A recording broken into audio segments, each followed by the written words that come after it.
ప్రభుత్వ రంగంలోనైనా ప్రైవేట్ రంగంలోనైనా ఉపాధి కల్పన అనేది ప్రస్తుత సమయంలో తగ్గిపోతుంది. నిరుద్యోగులు అనేటువంటి పెరుగుతూనే ఉన్నారు. అయితే ఈ కారణంగా ఏం జరుగుతుంది సమాజంలో అని కనుక ఒక్కసారి చూస్తే,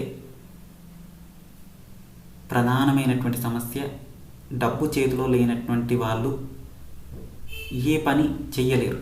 ముఖ్యంగా మార్కెట్కు కావచ్చు, లేకపోతే కూరగాయల మార్కెట్కి వెళ్ళినా, ఇంకో దగ్గరికి అయినా, ఎక్కడికైనా సరే డబ్బు అనేది అవసరం.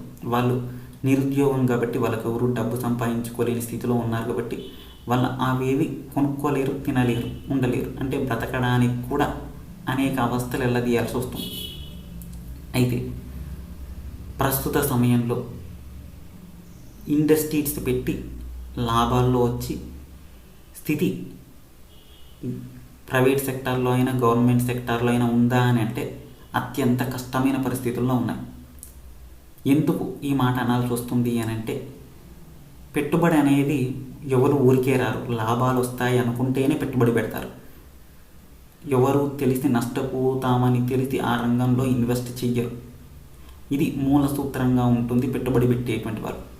అయితే పెట్టుబడి పెడితే ఉపాధి పెరుగుతుంది అని చెప్తారు. అదే రకంగా ప్రస్తుత సమయంలో ఎప్పుడైనా సరే ఒక పెట్టుబడి, ఒక ఎంఓయూ కుదిరినప్పుడు 2 వసతులు కల్పించాల్సి ఉంటుంది గవర్నమెంట్.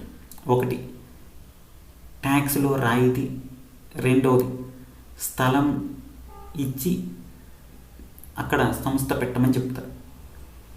అయితే ఇవి ప్రాథమిక దశలోనే ఉంటున్నటువంటి సందర్భం.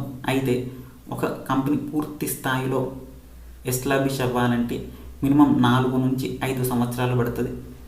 అదేవిధంగా ఇంకొక పెద్ద ఇబ్బంది ఏంటంటే, మెజారిటీ టాప్ ఇండస్ట్రీస్ అన్నీ కూడా ఆటోమేషన్ రంగాన్ని ఎంచుకుంటున్నాయి.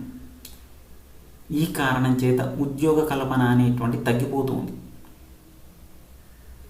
ఈ రీజన్స్ ఉన్నప్పటికీ కొత్త స్కిల్స్ రావాలి, కొత్త స్కిల్స్ నేర్చుకోవాలి అని అంటుంటారు. అయితే స్కిల్స్ ఓవర్ నైట్లో రావు. అంతేకాకుండా నిరుద్యోగం అధికంగా ఉన్నటువంటి మన దేశంలో అత్యధికంగా స్కిల్ సెంటర్లు ఏర్పాటు చేసి వాళ్ళకు నేర్పించి ఉద్యోగాలు తీసుకోవాలి అని అంటే ఇంకా కష్టం. ఎందుకంటే అందరికీ ఒకే శాలరీ ఇవ్వలేరు. ఒకరు ఎక్కువ పని చేయొచ్చు, ఒకరు తక్కువ పని చేయొచ్చు. ఇలాంటి ఎన్నో రకాలైనటువంటి సమస్యలు ఏర్పడుతూ ఉన్నాయి. వీటన్నింటిని పరిష్కరించేటువంటి మార్గం ఏదైనా ఉందా అంటే ఇప్పటికైతే సమాజంలో అయితే లేదు. దీన్ని మార్చడం ఎట్లా అంటే, ఒకటి మన దగ్గర ఉన్నటువంటి చేతి వృత్తులని డెవలప్ చేయడం, ఇది ఒక్కటే. రెండవది మార్కెటింగ్ సదుపాయాలు కలిగించడం. ఇది ప్రజెంట్ నిరుద్యోగులకి అదేవిధంగా ఉద్యోగ కల్పనకి చేయవలసినటువంటి మార్గాలు, పనులు ఇవి.